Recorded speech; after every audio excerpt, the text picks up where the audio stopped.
Gujarat high court में मोदी जी के degree वाले मामले की सुनवाई है। मोदी जी ने नोटबंदी करी। लोगों का मानना है कि 8 लाख करोड़ रुपए का घोटाला है और साथ में लोगों का ये भी मानना है कि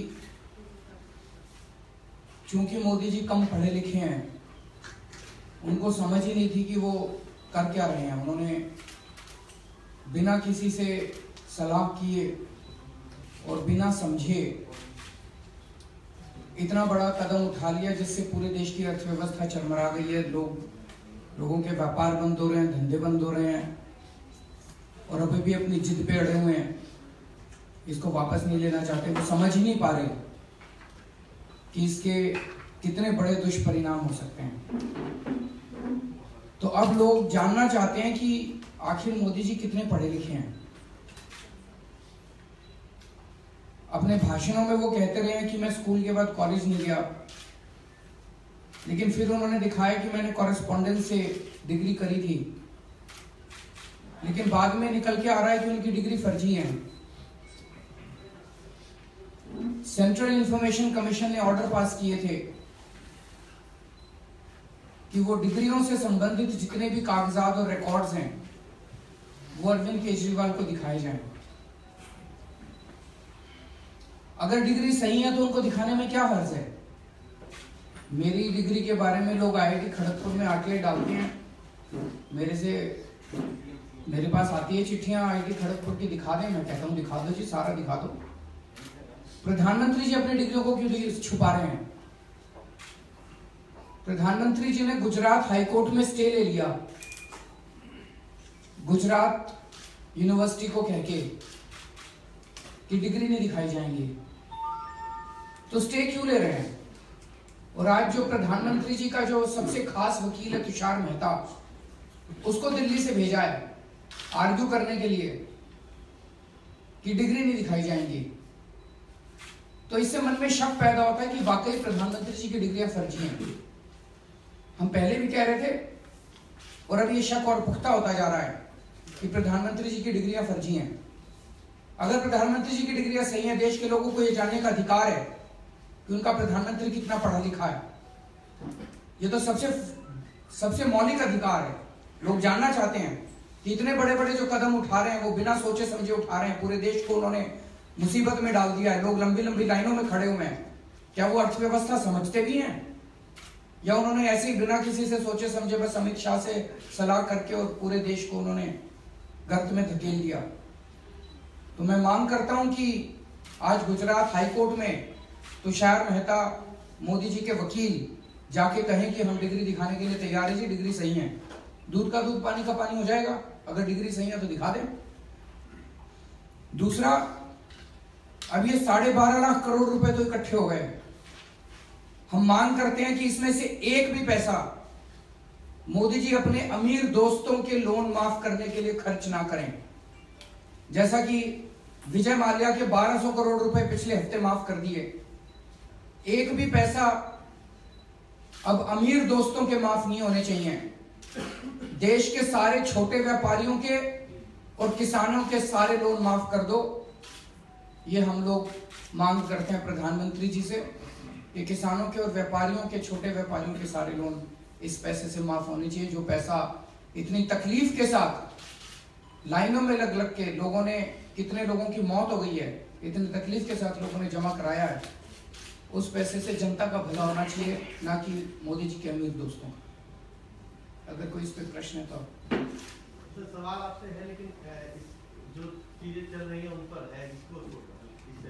सवाल ये है कि सर, जिस तरीके से IAS एसोसिएशन ने रेजोल्यूशन पास किया, पूरी टसल जो है फिर एक तरीके से ऐसा लगने लगा है कि आम आदमी पार्टी सरकार वर्सेस लॉबी हो गई है पूरी IAS ऑफिसर्स की और अधिकारियों की। वहीं ऐसा ही कुछ DCW में भी दिख रहा है, जहाँ पर आप लोगों की अपॉइंटी जो है उनकी अपॉइंटमेंट कैंसिल की गई और उधर से दूसरा अपॉइंटमेंट किया गया है LG की तरफ से। आखिर चल किस तरीके से पूरा रहा है स्थिति? वो तो सब लोग देख रहे हैं कि किस तरह से मोदी जी सीधे राजनीति नहीं करते। एसोसिएशन भ्रष्ट और निकम्मे अफसरों को बचाने की संस्था बन गई है। एक आईएएस अफसर एलएनजेपी हॉस्पिटल में डॉक्टरों की नेग्लिजेंस से अगर एक मौत हो जाती है, दिल्ली के हेल्थ सेक्रेटरी को वहां पहुंचने की निर्देश दिए जाते हैं। दिल्ली का हेल्थ सेक्रेटरी कहता है जी मेरे पास गाड़ी नहीं है। क्या ये सही बात है? ऐसे हेल्थ सेक्रेटरी को तो सख्त से सख्त सजा मिलनी चाहिए।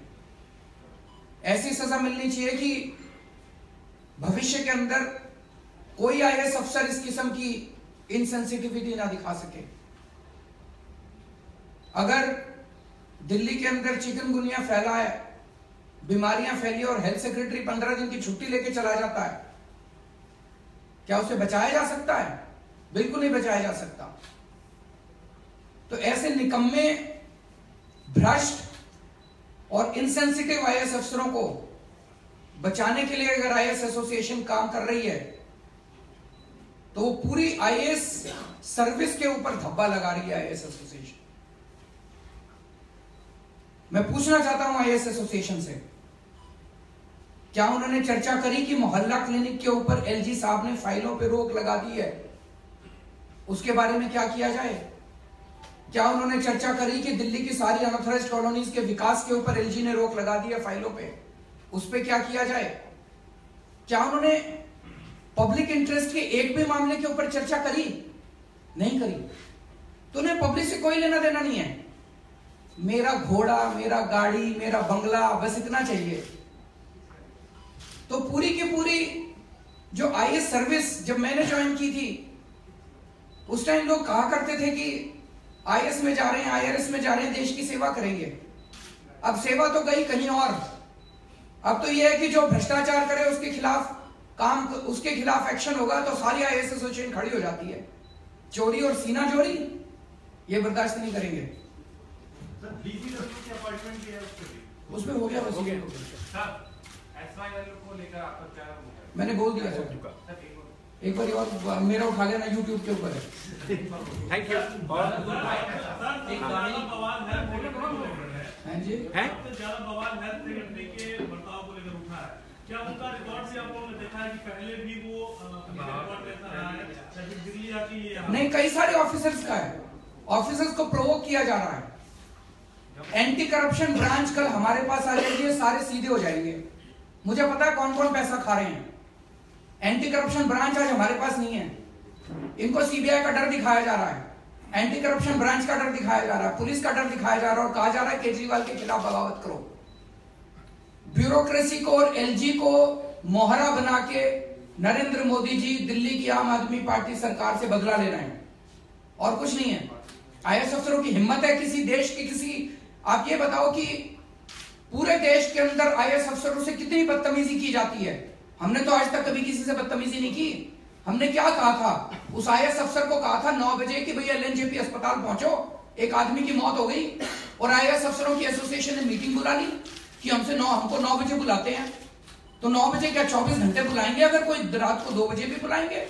इतना ही तो कहा था और कुछ किया था। दूसरे कर्नाटका के अंदर इधर उधर कितनी खबरें आती हैं, आईएएस अफसरों के साथ बदतमीजी की जाती है। कभी आईएएस एसोसिएशन ने मीटिंग करी? नहीं करी। तो आईएएस अफसरों से मीटिंग कराई जा रही है, धमकी देके कराई जा रही है। एलजी साहब करा रहे हैं, पीएमओ के कहने पे करा रहे हैं कि मीटिंग करो, केजरीवाल को गालियां दो, नहीं तो तुम्हारे खिलाफ सीबीआई लगा देंगे, तुम्हारे खिलाफ एंटी करप्शन ब्रांच लगा देंगे। सर क्या एक्शन लेंगे आईएएस अधिकारियों के खिलाफ इस तरह के जो भ्रष्ट है? हमारे पास पावर ही नहीं है जी। सुप्रीम कोर्ट कल पावर दे देगा, देखो ये ठीक हो जाएंगे, लाइन पे आ जाएंगे सारे आईएएस अफसर। Thank you. अभी ऑर्डर आ जाए, ऑर्डर के बाद